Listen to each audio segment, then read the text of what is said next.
fuerzas creativas es el estudio de cómo el mundo fue creado. Es el estudio de cómo la creación sucedió desde su origen hasta ahora, hasta nuestro día. Y nos ayuda a entender ese proceso, pero sobre todo a tomar ese poder, a adquirir ese poder de creación para que podamos utilizarlo luego en nuestras vidas. El punto de vista en el cual lo vamos a estudiar es desde el punto de vista cabalista. Y aquí voy a hacer un paréntesis. Aquellos de ustedes que no lleven estudiando conmigo al menos 1 año y medio o 2 años, van a haber momentos del día de hoy y del día de mañana que van a decir de qué carajos estás hablando. Y no pasa nada. Tienen que entender que doy clase a mucha gente y no puedo dar siempre temas introductorios. Así que lo voy a ir combinando, voy a ir explicándole cosas que todos van a entender y van a ver cosas cuando empiece con numerología. Si les gusta la numerología, les va a encantar. Si no, hay una parte que les va a aburrir. ¿Okay? Pero cuando lleguen esas partes que no entiendes, simplemente relájate, déjate ir, trata de entender, pero no te agobies si no entiendes, ¿vale? Voy a tratar que sea lo menos tiempo posible esa parte, pero tengo que hacerlo.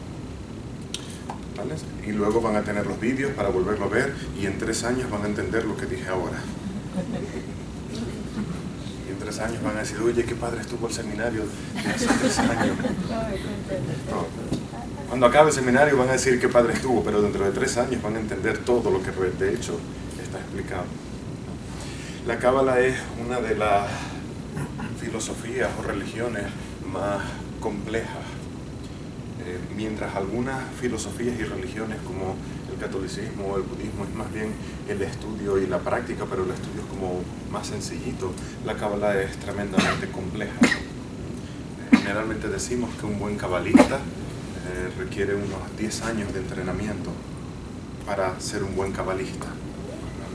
Entonces aquí el objetivo no es ser cabalista. Y aquí hago un paréntesis. La Cábala que enseño no es la Cábala judía. El origen de la Cábala es de 3500 a.C. con Melquisedec, y Melquisedec, que es el creador de la Cábala, no era judío. El judaísmo aparece años después de Melquisedec. Así que la Cábala es utilizada en el judaísmo, pero de una forma diferente. En el judaísmo hay un montón de reglas, normas, condiciones, lo que puedes hacer, lo que no puedes hacer. Así que nosotros no vamos a entrar en nada de todo eso. Nosotros vamos a estudiar la Cábala no como una religión, sino como una ciencia que nos va a aportar aprendizaje sobre nosotros mismos y nos va a ayudar a poder crear, materializar y entendernos. ¿Vale? Entonces, para que sepan que lo que vamos a estudiar es Cábala. Existen 22 fuerzas creativas, existen 22 poderes con los cuales el mundo fue creado. Cuando digo el mundo fue creado es desde este punto de vista. Hay muchas formas de estudiar y de aprender acerca de la creación. Nosotros vamos a aprender una de ellas.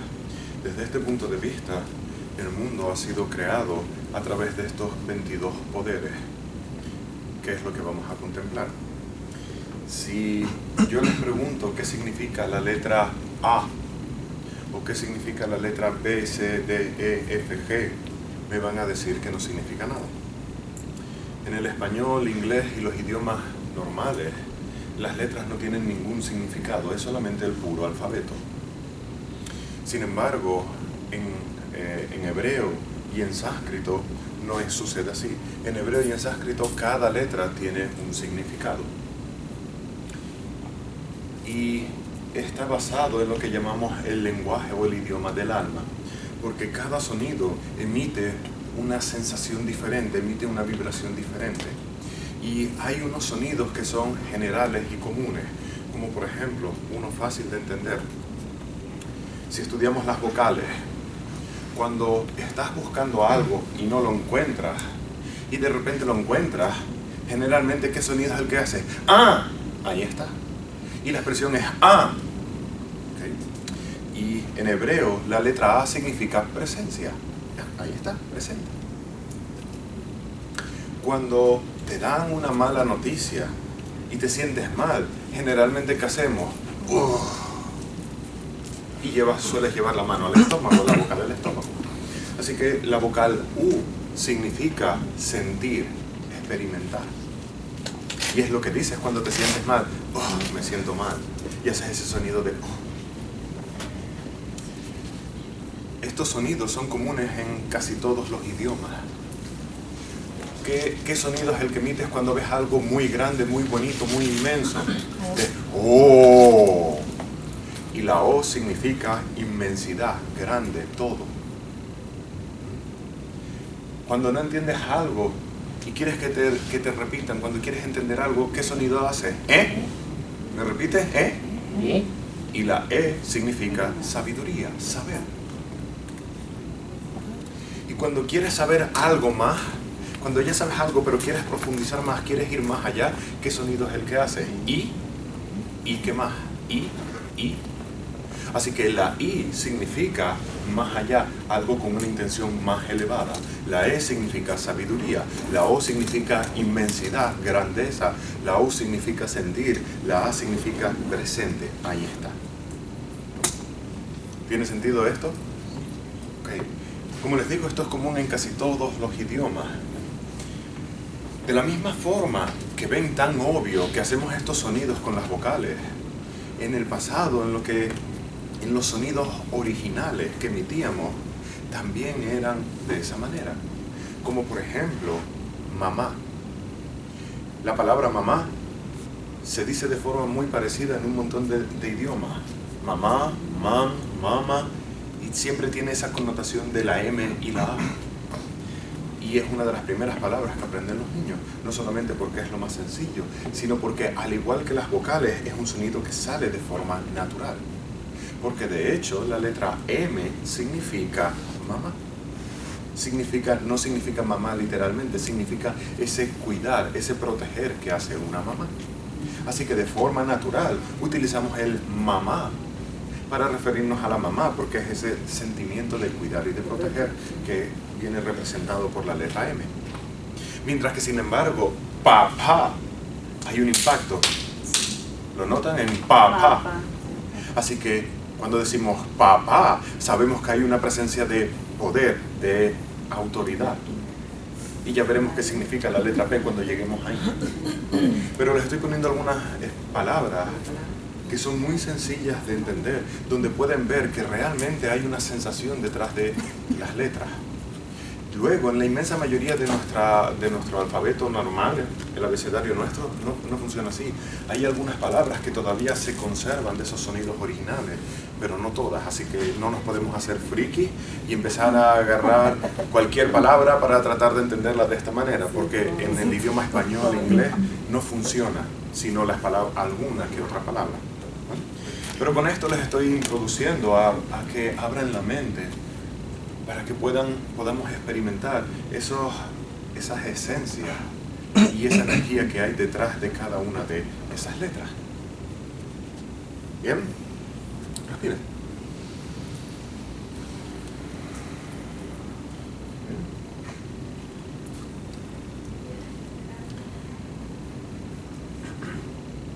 Estudiar algo de memoria no es suficiente. Aprender algo de memoria y en la cabeza es bueno, está bien, pero con frecuencia no es suficiente. Necesitamos pasar a la parte de la sabiduría. Para los que no han estado cuando explico la diferencia entre conocimiento y sabiduría, conocimiento es saber algo solamente en tu cabeza. Sabiduría es cuando lo vives y lo experimentas. El ejemplo que les pongo siempre: si a un niño pequeño le enciendes una llama y le dices, hey, esto es fuego y quema, no lo toques porque te vas a hacer daño, y le das todas las explicaciones que quieras, y le dices, ¿lo entendiste? Y el niño te dice que sí. Pero en el mismito momento en que te das la vuelta, ¿qué es lo que hace el niño? Meter la mano en el fuego. Y cuando mete la mano en el fuego y se quema, ahora le puedes decir al niño, toca el fuego, y te va a decir, no mamá, eso no se hace.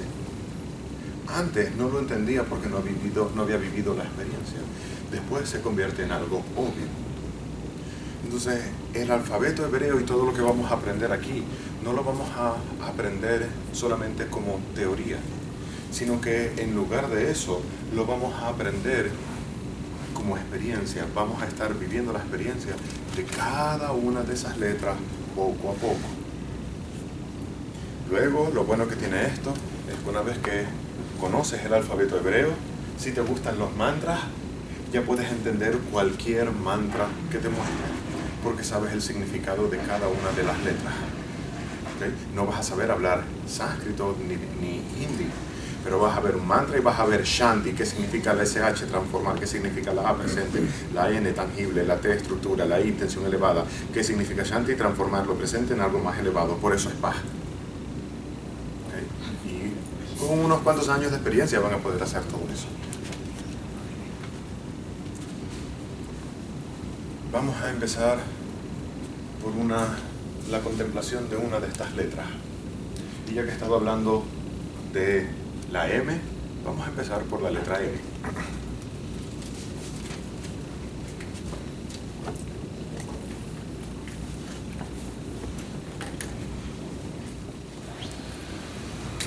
Considera el océano. Respira, presta atención a tu abdomen y contempla el océano.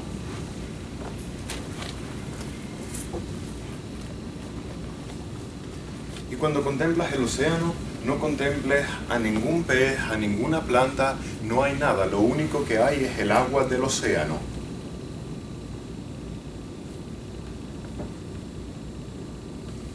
Y trata de sentir cuál es la sensación de ese océano.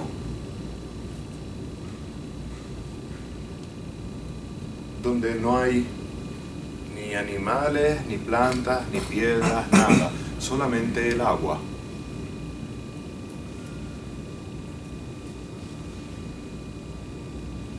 Respira profundo y regresa aquí.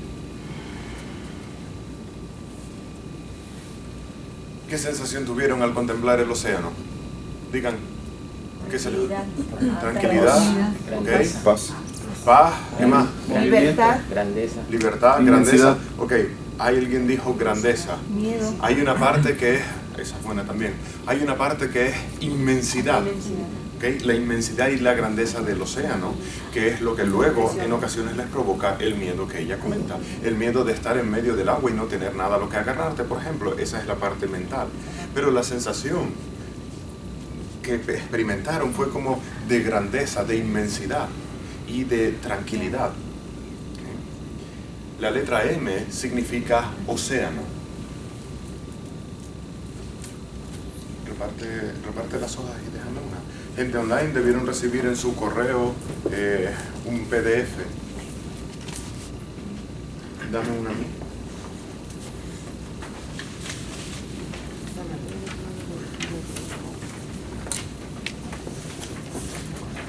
Esta hoja que están recibiendo es una hoja que les va a servir para estudiar conmigo en los próximos 6 años.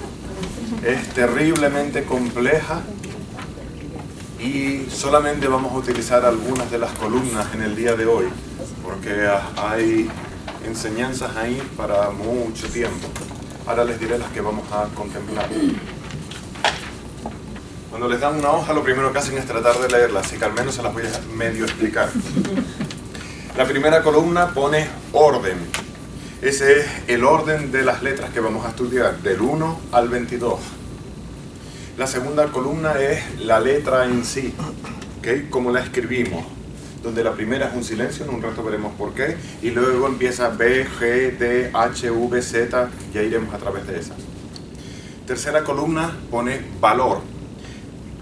La cábala es el origen de la numerología y es el origen del tarot. No sé si están familiarizados con el tarot. El tarot tiene 22 arcanos mayores. Los 22 arcanos mayores corresponden con las 22 letras que vamos a aprender hoy. Así que a aquellos de ustedes que les guste el tarot y la numerología, les va a encantar esto porque van a aprender cómo utilizar la numerología y el tarot en base a esto. Y si están familiarizados con el tarot, van a ver cómo los arcanos mayores corresponden con cada una de estas letras y es así de obvio, si están familiarizados. ¿Hay alguien que esté familiarizado para hacer alguna correspondencia de vez en cuando? Tú nada más, ya las has hecho, con ustedes tres ya las has hecho. Ok, me salto esa parte.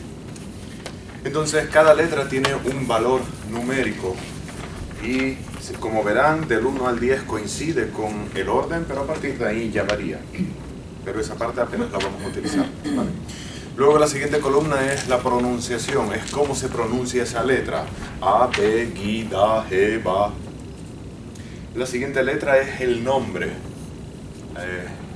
Cada letra tiene un nombre, como a la letra D la llamamos D, en hebreo no la llamamos D, sino la llamamos Dalet. A la A no la llamamos A, sino se llama Aleph. ¿Vale? Así que eso es solamente el nombre. La siguiente columna es el carácter, es cómo se escribe en hebreo. Y esa columna no la van a utilizar a menos que realmente les guste esta técnica, a menos que realmente quieran profundizar en ello y sean lo suficientemente frikis como para aprender a escribir en hebreo. No es aprender hebreo, no sé hablar hebreo, sé escribir hebreo, pero no sé hablar hebreo. ¿Vale? Sé cómo se escribe el alfabeto, ¿vale? Pero no es necesario. Entonces esa columna nos la vamos a saltar, es una de estas que aprenderán en 2 o 3 años si les gusta. La imagen es lo que vamos a contemplar, es el símbolo que nos va a ayudar a entender cuál es ese sentimiento. Si por ejemplo se van a la letra número 13, que es la M, en la imagen tenéis el océano que acabamos de contemplar, ¿vale? Entonces cada letra, para poder entenderla, vamos a contemplar una imagen que nos va a ayudar a poder sentirla, ¿vale? La siguiente letra es la luz, que es lo que nos trata de inspirar. Si volvemos a la 13, verán que pone océano, y la luz es el fluir, el espíritu. Ahora les explico lo que es esa sensación de estar cuidado, esa energía de todo lo cuida de la mamá, ¿vale? La beatitud es cómo llegar a la luz. La beatitud es un comportamiento que no es el comportamiento más elevado, pero que es un intermedio para poder llegar a lo que es la luz. Por ejemplo, si volvemos a la M, es honestidad. A través de ser honestos es que puedes lograr conectar con esa energía del océano y ese amor y cuidado de la mamá. Sé que por el momento es complejo, pero denme tiempo. La sombra, que es la siguiente columna, se dieron cuenta, para algunos de ustedes, al contemplar el océano, sintieron un miedo o una resistencia. Cada letra les va a generar una reacción, un miedo, o les va a generar algo en concreto. Es la sombra, lo contrario a esa letra. En este caso, en la letra M, es la manipulación. Es justo lo contrario a la M, y ya iremos viendo el porqué. Y las últimas 3 columnas lo van a estudiar dentro de 6 o 7 años, o 5 o 6 años, ¿ok? El Vibhavapat significa paso de evolución. Todos en la humanidad estamos evolucionando, estamos en evolución, y para poder entender ese proceso de evolución, lo numeramos, lo clasificamos, para que nos sirva de guía y saber dónde estamos. Así que el Vibhavapat es para saber en tu evolución espiritual, en qué paso estás. Y hay 22 pasos de evolución. Así que ahí tienen el nombre tanto en español como en sánscrito. Y la correspondencia en lo que llamamos los bumis budistas. Así que las últimas 3 columnas, olvídense de ellas. No las vamos prácticamente a utilizar. La M, les comentaba que es el océano. Esa sensación de inmensidad. Pero en ese océano no hay materia, no había nada aún. Si se dan cuenta, el agua tiene una cualidad, y es que la puedes tocar, pero no la puedes sostener. Así que es tangible, pero no es concreta, no está tan materializada, porque siempre como que le falta algo. Así que vamos a regresar a la sensación del océano. Regresa a tu interior y vuelve a contemplar el océano.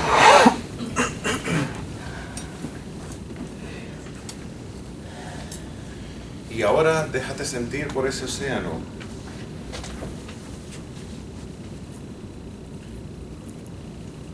Respira, contempla ese océano. Y contempla ahora en ese océano un pez. En medio de ese océano ahora aparece un pez. y déjate sentir cuál es la sensación de ese pez. ¿Qué es un pez en medio de ese océano? Trata de sentirlo.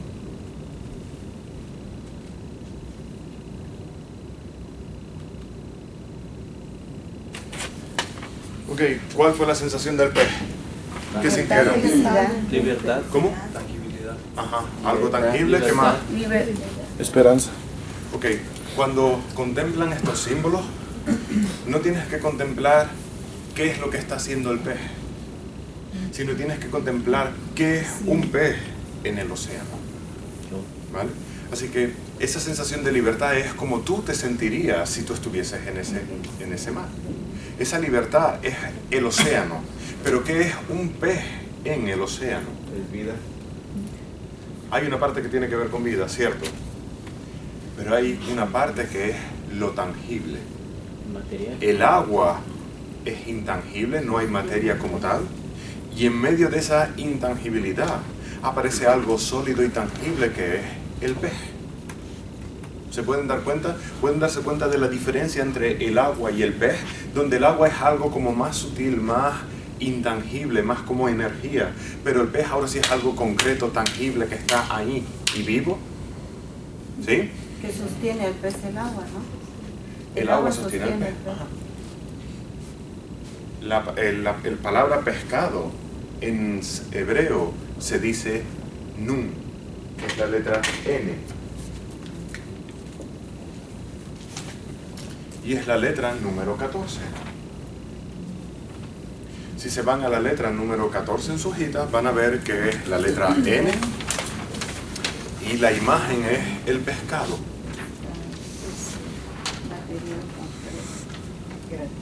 Y significa lo tangible o lo concreto. Así que de la M, que es el océano, que es esa inmensidad, se hizo tangible y se formó en la materia, Nu. En la creación, desde el momento de la creación, no existía la materia. La materia tangible aparece hasta la letra 14 con el pescado. Desde el origen de la creación hasta la N, hasta el pescado, no hay materia tangible. Es toda energía que está fluyendo, fluyendo y fluyendo. Y ahora aquí en la N es donde verdaderamente aparece la materia por primera vez con el pescado. Ahora,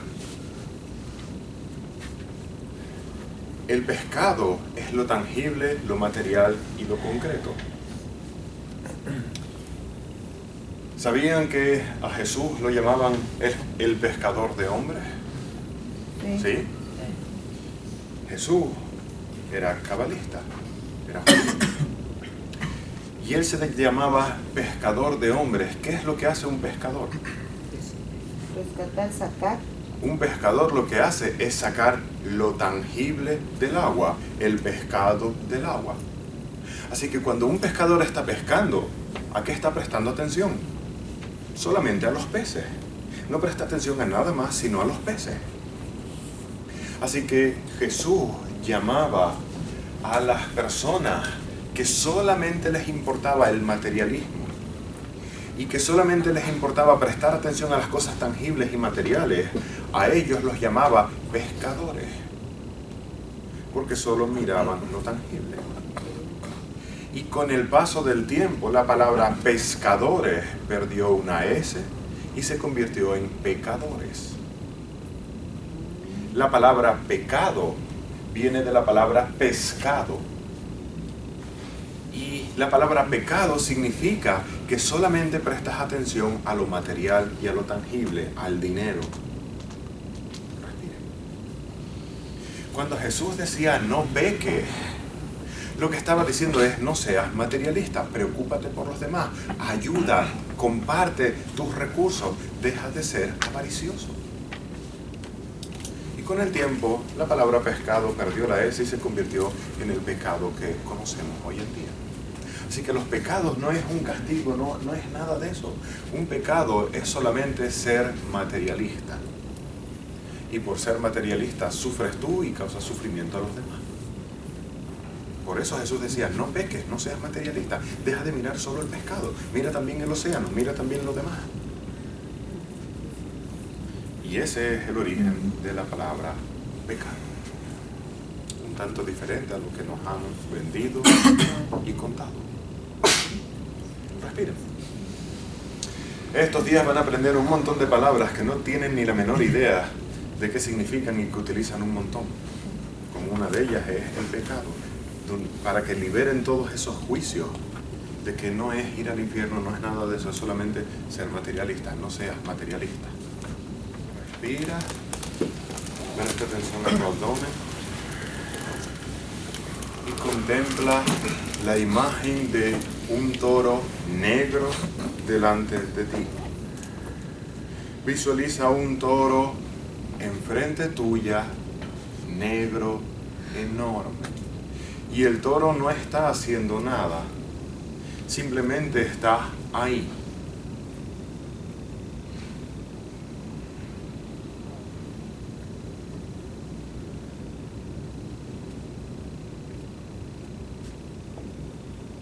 Respira y regresa aquí. ¿Cuál es la sensación del toro? Impone, miedo, fuerza para algunos, poder. Esa es la palabra, poder. La sensación de un toro negro inmenso lo que nos transmite es poder, el poder de estar ahí. Y luego nosotros, dependiendo de cómo nos llevemos con la experiencia del poder, vas a tener una reacción u otra, dependiendo de cuál sea tu experiencia con el poder. Si le tienes miedo al poder, el toro te va a dar miedo, pero el toro no te estaba atacando, el toro no estaba haciendo nada, simplemente es la presencia de ese toro ahí. Así que la contemplación del toro te muestra qué tanto te sientes tú en paz o no con la experiencia del poder. El poder no es algo malo, no es algo violento ni agresivo, sino que el poder es una experiencia de presencia, de estar ahí. Y luego ustedes lo empiezan a interpretar según como cada uno de ustedes lo vive. Pero la experiencia del toro es simplemente presencia, poder, ahí, sin hacer nada. ¿Cómo se sienten cuando alguien tiene mucha presencia? Cuando alguien habla de una forma empoderada. En estos días que he estado aquí, han habido personas que me han dicho, es que me impone. Tu forma de hablar, tu forma de expresarte, tu forma de dar las clases, me impone. ¿Se han dado cuenta que a veces les pasa eso? No conmigo, sino a veces también con otras personas. Ese sentimiento de que te impone una persona es lo mismo que sientes al contemplar el toro que te impone. Y es cuando ves ese poder, tienes miedo en ocasiones y lo que haces es pierdes tu poder. Simplemente porque otra persona tiene ese poder.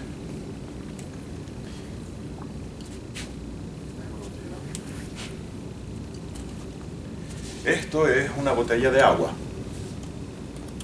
Cuando yo afirmo que esto es una botella de agua, estoy diciendo que todo lo demás no es una botella de agua. ¿Cierto? Entonces, cada vez que afirmas algo en la vida, estás haciendo dos cosas, afirmando esa y negando lo demás. ¿Se entiende esto? Repito, cada vez que afirmas algo, estás afirmando lo que afirmas y negando todo lo demás. Al decir esto es agua, estoy diciendo todo lo demás no lo es. El ser humano vive en dualidad, en separación.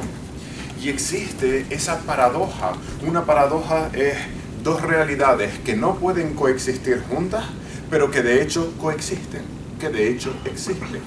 Nosotros vamos a estudiar esta paradoja a través de la luz y la sombra de cada experiencia.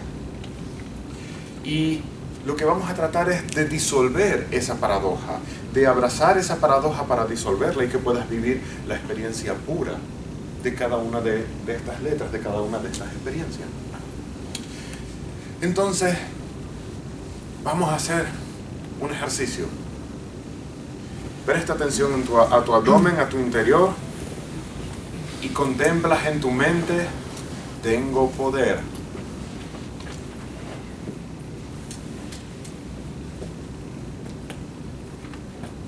Tengo poder.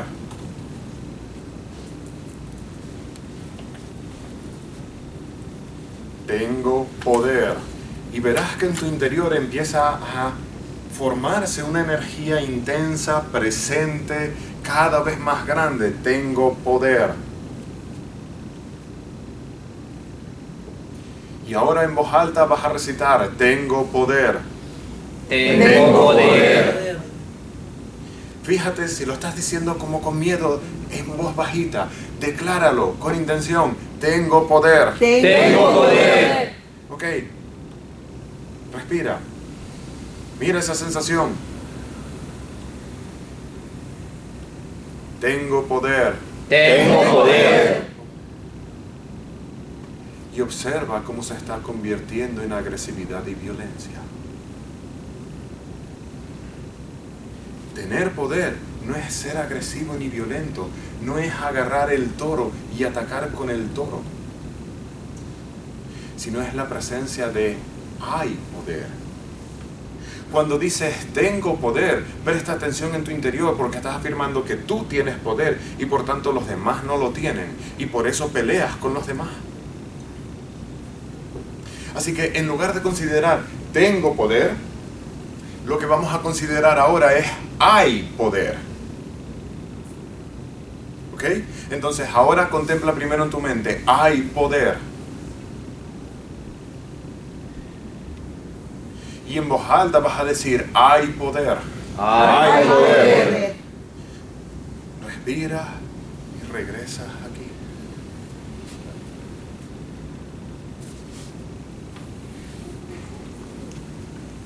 Respiren. ¿Notaron la diferencia? Cuando les digo, digan tengo poder. Tengo poder. Ay, no, vamos con ganas. ¡Tengo poder! Y quieres ir en contra de todo el mundo, quieres atacar con ese toro. Porque te vas de un extremo al otro. Te vas de no tener el poder y ser el alfa, el lobo omega de la manada, a tengo poder, soy el lobo alfa. Hey, no. Ese no es el punto. El punto no es atacar con el toro.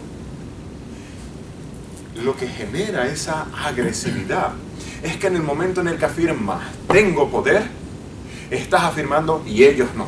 Por tanto, soy el lobo alfa de la manada y estoy preparado para pelear. Por eso les cambié la contemplación a hay poder. En el universo, en el mundo, hay poder. Y tú tienes ese poder, pero no excluye a los demás. Los demás también tienen ese poder. Y entonces vieron que esa sensación de pelear se desapareció. ¿Sí? Sí. Ok. Esa es la forma de tomar tu poder. Ayer lo estaba hablando con algunos estudiantes. ¿Cómo tomar tu poder? Si tú consideras, tomo mi poder, vas a querer quitarle el poder al otro.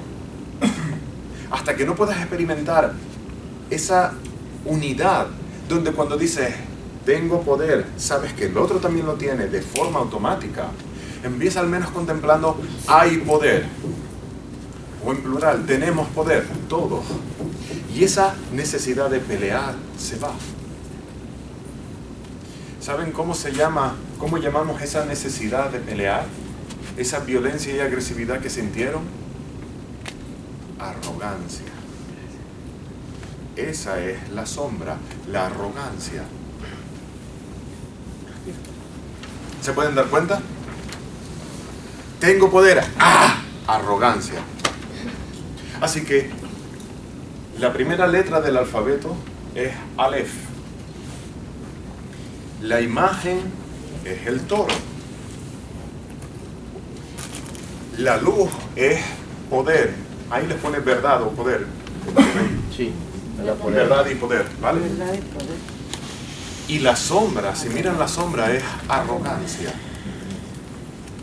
Porque cuando consideras ese poder y consideras que ese poder es tuyo y te pertenece, lo rechazas en los demás y por tanto ahora te haces arrogante. La forma de salirte de la arrogancia es regresar a la experiencia pura del poder, de la verdad, donde la verdad aquí no tiene que ver con los hechos factuales. La verdad que utilizamos en términos humanos es: hoy es sábado 11 de abril.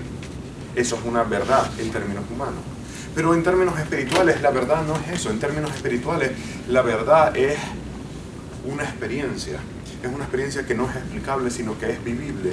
Y empieza con esa experiencia de poder, de estar ahí presente. El origen de la creación no pudo ser otro que una explosión de poder. Piénsenlo. ¿Cómo pudo suceder la creación? La creación no sucede de una forma suavita y flojita. Tiene que ser con poder, con presencia. Si Dios hubiese estado ahí en la creación al inicio, dudando: ay, no sé qué hacer, no sé si lo voy a hacer o no, no hubiese hecho nada. Así que en ese principio es: hay poder, ¿qué vamos a hacer? Y aparece. ¿Y por qué en el origen, en el verdadero origen de ese poder, no existe esa arrogancia como tal? Porque en ese verdadero origen no hay nada. Así que solamente hay poder. No existe esa dualidad entre yo tengo poder, entonces ustedes no. Porque es el origen, no hay nada. En la primera letra del alfabeto hebreo no hay absolutamente nada. Y cuando digo nada les hago una referencia. En la Biblia, Génesis 1:3 comienza diciendo: y Dios dijo, hágase la luz, y hubo luz.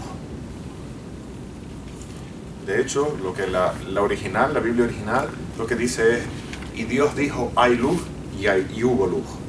Queriendo decir que no es una acción, pero bueno, eso es otra cosa. Así que nos quedamos con lo que conocemos. Dios dijo, hágase la luz, y la luz se hizo. Eso te enseña varias cosas. Primero, te está explicando que Dios no es la luz.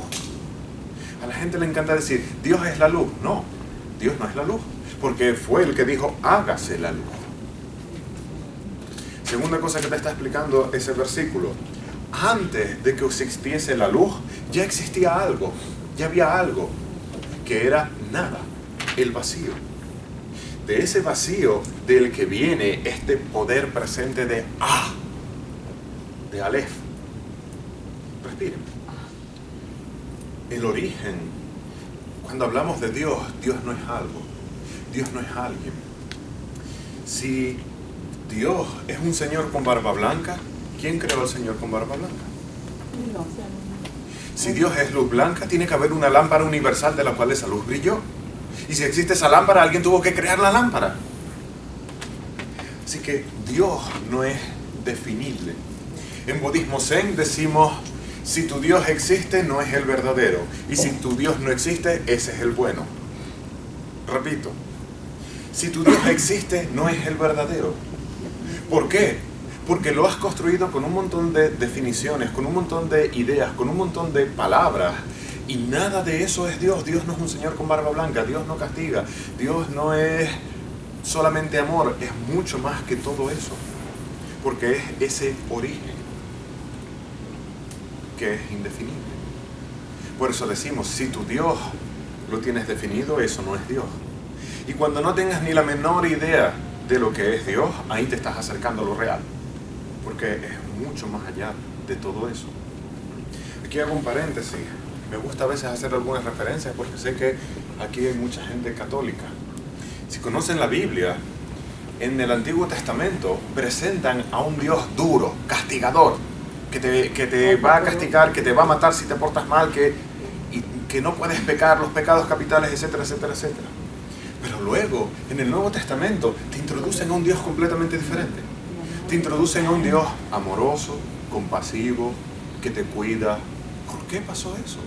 ¿Y por qué está todo en el mismo libro contenido? ¿Están de acuerdo que la humanidad vamos evolucionando? Nuestros abuelos nacieron con los ojos cerrados y tardaban semanas en abrir los ojos. Nosotros hoy en día nacemos con los ojos abiertos. Así que la humanidad ha ido evolucionando y según evolucionamos nuestro cerebro, también ha evolucionado. ¿Puedes darte cuenta que tú, en este momento, tienes más cultura y más conocimiento que tus abuelos? Y que tus abuelos al mismo tiempo tuvieron mucha más cultura que sus tatarabuelos. Échenle para atrás. el Antiguo Testamento, estamos hablando de 3.000, 4.000 años antes de Cristo. ¿Qué tan inteligentes eran los seres humanos en esa época? ¿Qué tanto podíamos pensar y razonar? Cuando el hombre pasó de ser mono a hombre, ¿qué tanto podíamos pensar? Prácticamente nada. Y desde el minuto 1 que el ser humano pudo empezar a filosofar, se preguntó, ¿qué hacemos aquí? ¿Por qué estamos aquí? Y todo lo que no se entendía se proyectaba en Dios, bueno o malo. Todo lo que no existía la ciencia, así que todo lo que no se podía explicar era bueno o malo, era de Dios. Llovía, es Dios. Hacía sol, es Dios. Llovía mucho, es Dios. Porque no lo entendían. Y en esa misma época, de vez en cuando aparecía una persona que era un poco más sabio, un poco más inteligente que todos los demás. Y así es como aparece Moisés, por ejemplo, por poner uno de ellos. Y Moisés se da cuenta de todo el daño que se están haciendo unos a otros y que esa no es la mejor manera de hacerlo. Así que Moisés se acerca a la gente y le dice, hey, no debes robar, no mates, no violes a los demás, no puedes hacer eso porque sufren. Y los otros dicen, ¿sufrimiento? ¿Qué es eso? Déjame en paz. Y seguían haciéndolo porque no tenían esa capacidad que tenemos hoy en día. Así que en todo ese mundo tan oscuro y de tanto sufrimiento, ¿qué era lo más compasivo hacer? Crear los 10 mandamientos. No robarás, no matarás, y si incumples algo de esto, Dios te castiga, porque todo el mundo tenía miedo a Dios, porque es lo gran desconocido. Así que para controlar a la gente y que no se mataran unos a otros y se hicieran daño, hey, si lo haces, Dios te castiga, si lo haces, Dios te castiga. Y entonces decía, hey, no lo hagas porque Dios te castiga. Luego, como existe el karma, que el karma no es el castigo de Dios, el karma es la consecuencia de tus propias acciones. La gente que de hecho se portaba mal recibían su karma. Y cuando recibían su karma, decían, Dios te está castigando. No es Dios, es tu karma. ¿Okay? Pero estamos hablando de hace miles y miles de años atrás, donde el ser humano no tenía esa capacidad de pensar. Luego fuimos evolucionando y en la época de Jesús ya podíamos pensar, ya razonábamos mucho mejor. Por eso Jesús introduce una nueva versión de Dios. Hey, no castiga, no mata, no te manda al infierno, nada de eso. Y por eso se produce ese cambio. ¿Vale? Respiren. Cualquier definición que tengas acerca de Dios es una definición y tienes que tratar de ir un poco más allá, tienes que tratar de buscar cuál es la verdad que está por encima de todo eso. Y así es como comienza el alfabeto hebreo con A, con la letra Aleph, donde Aleph es antes, Aleph es el Génesis 1.1, es justo en el momento en el que Dios apareció, sin una idea de qué es Dios, sino es ese poder, esa presencia que apareció ahí. Cada letra del alfabeto hebreo va acompañada de una vocal para poder pronunciarla. Igual que en el español, por ejemplo, la letra B, la consonante es la B, pero le ponemos una vocal E para poder pronunciarla, si no diríamos b, b, b. Así que ponemos la E para poder pronunciarla. En hebreo sucede igual, cada letra tiene una consonante. La primera letra del alfabeto hebreo, el toro, es un silencio, es muda, porque es el origen, es el inicio. Así que la primera letra del alfabeto hebreo es, y ya la dije, y como no se puede pronunciar, la vocal que le acompaña para poderle decir es la A. Entonces la primera letra del alfabeto hebreo es un silencio y va acompañado de la letra A para poder decirla. Así que con el tiempo es más fácil decir A, y hay gente que se confunde y creen que la primera letra del alfabeto hebreo es la A, pero no, la primera letra del alfabeto hebreo es el silencio y la vocal que le acompaña es la A. ¿Vale? Una pequeña aclaración. Por eso en la letra pone letra y pone silencio. En la columna de, en la columna de letras pone silencio. ¿Vale? Pero si se van a la pronunciación pone A. Entonces, dejen las notas ahora a un lado. Regresa a tu abdomen. Y de nuevo contempla la imagen del toro, de ese toro ahí presente. El toro negro, presente, mirándote fijamente. No te está atacando, no te está amenazando, solamente está ahí, presente.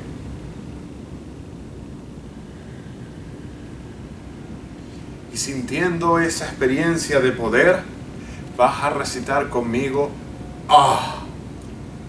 Respiramos ¡Ah! Y vas a decir la letra A con esa experiencia de poder, donde no es la arrogancia, sino es la expresión de hay poder. Y tú eres parte de ese poder, tú tienes ese poder como lo tienen todos los demás. Así que sal de esa separación y experimenta el poder junto con todos los demás. Respira, presta atención a tu abdomen, siente el contacto con tus pies en el suelo. Para este ejercicio tus pies vienen en contacto con el suelo. Si están sentados en el suelo está bien así. Pero siente el contacto con el suelo, con tu cuerpo, con la silla. Y de nuevo respira. ¡Ah! ¡Ah! Ese poder presente. ¡Ah! ¡Ah! Y ese poder presente de ¡Ah! Se expande en la gran inmensidad, en ese gran océano. Y de la A pasamos a la M del océano.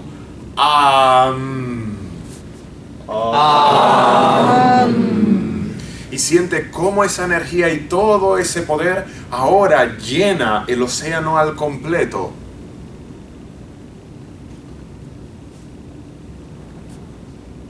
La vocal que acompaña a la M es la E. Así que de nuevo siente ese poder que se expande en el océano y decimos Amén. Amén. Y todo ese poder que se expande en el océano se hace tangible ahora. Nu. Respira y contempla Amén. Amén. Y siente todo ese poder que se expande, se tangibiliza y se concretiza en este momento. Amén. Amén. Amén. Respira profundo. Regresa aquí.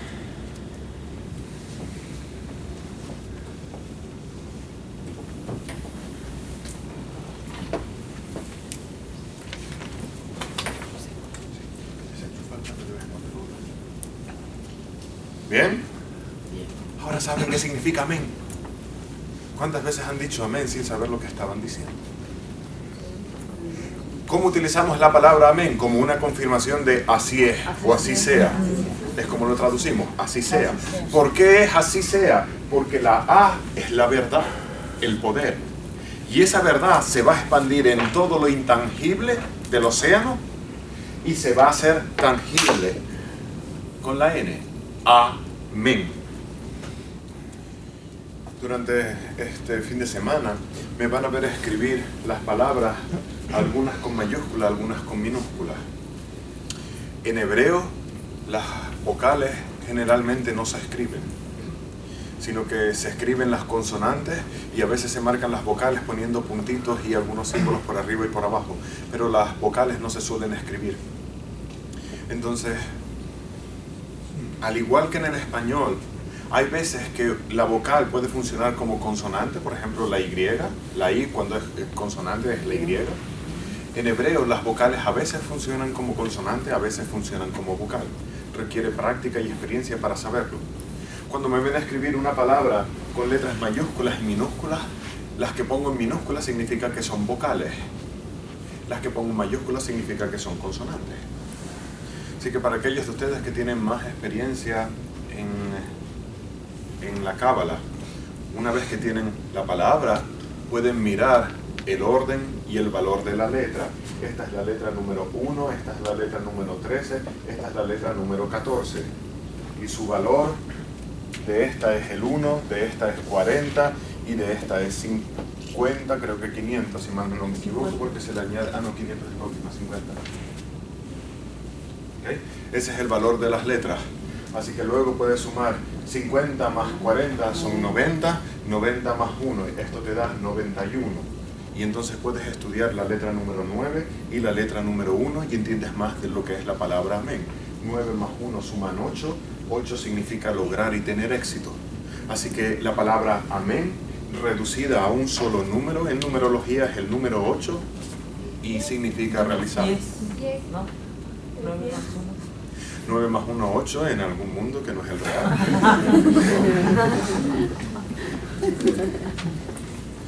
Gracias. Y se vuelve a sumar, ¿no? Cuando meta la pata así, díganmelo, ¿vale? Que no les dé pena. Pues no les dio, pues 9 más 1 son 10. Lo cual tiene más sentido, porque 10 significa el origen y el final. 1 es el origen, es Aleph. 0 es la totalidad, el mundo. ¿Okay? Así que amén en numerología te sigue diciendo que es como el poder del toro viene al mundo, 10. Y luego de nuevo lo vuelves a sumar y te da 1, que es el origen. ¿Vale? Esto requiere un poco más de práctica y de experiencia, pero aquellos que les gusta la numerología ya empiezan a ver por dónde vamos y los estudiantes avanzados lo entienden. ¿Vale? Lo que se suma es el valor, no el orden de la letra. ¿Cómo lo escribiríamos en hebreo?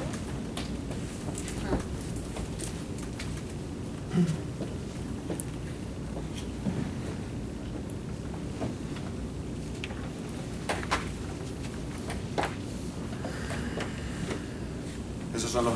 El hebreo se escribe de izquierda a derecha, así que esta es la A, esta es la M y esta es la N. ¿Vale? Pero eso no lo... Olvídense de todo esto, es para la gente que tiene más experiencia, ¿vale? Pero se lee de aquí para allá. Amén. Y la N generalmente tiene la patita abajo, pero cuando acaba al final de una palabra se alarga, ¿vale? Y tiene otro valor, ¿vale? Así que el valor es diferente, pero bueno.